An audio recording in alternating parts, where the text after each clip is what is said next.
Rachel. Hi. So to start, first of all, Matt, I have to let you know, I call you the good Matt Walsh every time I talk about you, just in general. I'm like the good Matt Walsh. I love him so much. Thank you for campaigning on my behalf. You know this other guy, Dennis, don't you? There's a terrible Matt Walsh out there. Just Google him. Yeah, but if you say good Matt Walsh, this Matt Walsh should pop up. I make it my life goal to make sure he pops up. I appreciate you out there. Keep spreading the good news. I was a UCB kid. I have to.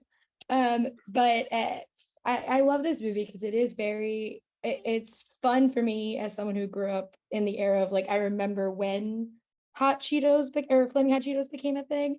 And so it's cool to kind of see this as an adult because I was a kid when it was going on. And so for you both, what is kind of the excitement of getting to tell this real story from this more like hyper realized and funny perspective than a normal just kind of here's the history of this? That's an interesting question. I always fall back on the fact that there was a very the camaraderie and how it brought everybody together, because everybody was excited about this because nobody knew the story. And the more we got into the shooting of it, we were discovering more and more and more about the story. It was fascinating. It's fascinating that it came to pass. I mean, he was one phone hang up from not having it happen. You know, and if the guy from from Frito-Lay, if he didn't listen to him, if he didn't give a shit, excuse my language, this would never have happened. So every day we would figure out something that was happening, and we'd sit back and say, "Whoa, really?" I said, "Okay, this is cool." And I especially, again, getting more personal, I love the way Clarence and Richard came together. It wasn't cookie cutter. It wasn't easy, and he used food to bribe me. And I said, and I love that part of it, because I don't think I've ever had that happen to me in any kind of film.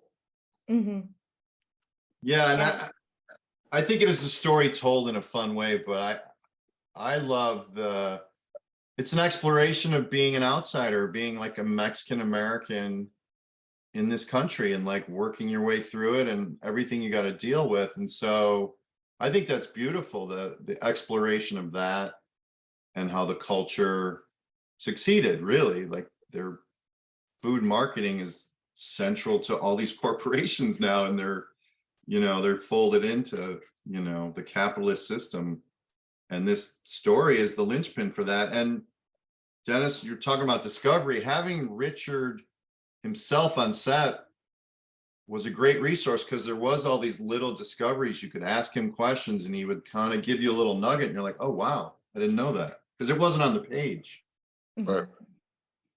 Yeah, and I do love, Dennis, you brought up Richard and Clarence's relationship. I love that. Like the minute he's at that machine and like everyone around him is like, get away from his machine. I was like, oh, this is going to be fun. They're going to have so much fun together when they actually are like buddies and not butting heads. And like, but working on that relationship, that is kind of like you said, it's not cookie cutter. They do butt heads, but then they become like friends. What was kind of the background of that? Like, did you guys kind of just hang out and sit together and work on it? Or was it more just born from two actors not knowing each other like these characters did and going from there? Well, we had early rehearsals and things like that. And, but once you're in that environment, and once you understand both of us being persons of color, once you got over the fact that, hey, he's not trying to get over on me, he's trying to get a leg up in life. And when I understand that, I said, oh, we're both in the same boat, and helping him would be helping myself. And so once we realized that, and besides that, we became great friends anyway. We text back and forth all the time. And But that was the winning